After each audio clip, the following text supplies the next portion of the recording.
Hi, thanks for tuning in. Chicken korma from scratch. Let's just add a little ghee to the pan.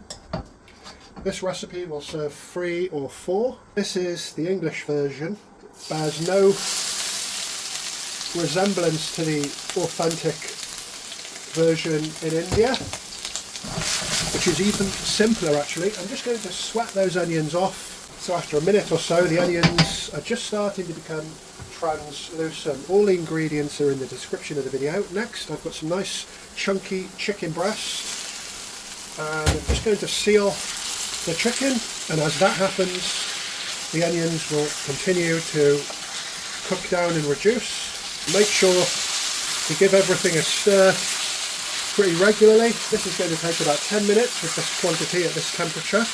With this pan, there are so many variables, so it all depends on your setup as to how long it'll take. Always go for process cooking, never timing. Somebody else's timing is going to be so different to yours. So korma curries in the UK are filled with almonds, coconut, cream, hardly any chilli at all, so it's very mild. The type of curry your grandmother may appreciate if you take her out to an Indian restaurant, or even, dare I say, the type of curry somebody who doesn't like Indian food would appreciate. I'm making this for my uncle, so I'm sure he's going to love it. Just follow this recipe and you're going to get a really great korma cooked from scratch. It's the chicken sealed, onions starting to brown, that's just the way I want it. Next, in with the spices, as limited and as simple as they are.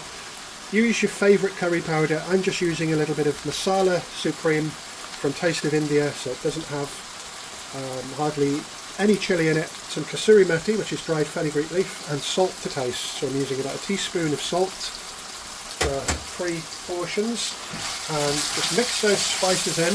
I've added a little bit more ghee as we go along, just to make sure nothing sticks to the bottom of the pan. Now it's time to just mix in all those spices. It's actually looking and smelling pretty good. So next, some freshly made ginger and garlic paste.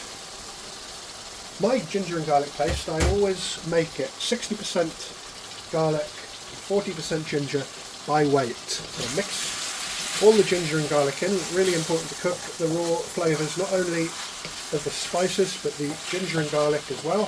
So give that all a really good stir and let it come to a really good temperature once again. Once the oil has risen to the surface, you know things are pretty much cooked. Next I'm adding some almond powder.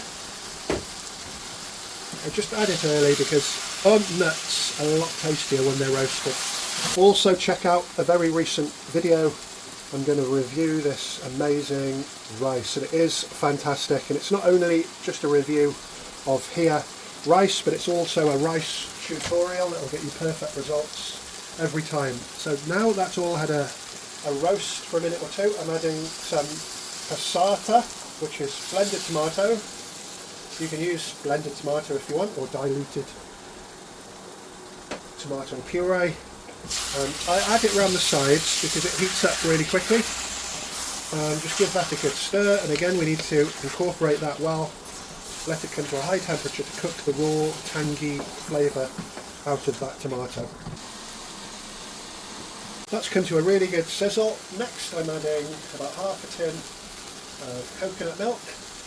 A lot of restaurants use quite a generous amount of sugar to sweeten this curry, but I really do draw the line on adding sugar to curries. So give all that a nice stir now, and that white coconut milk will bring that more yellowy classic korma colour to the sauce.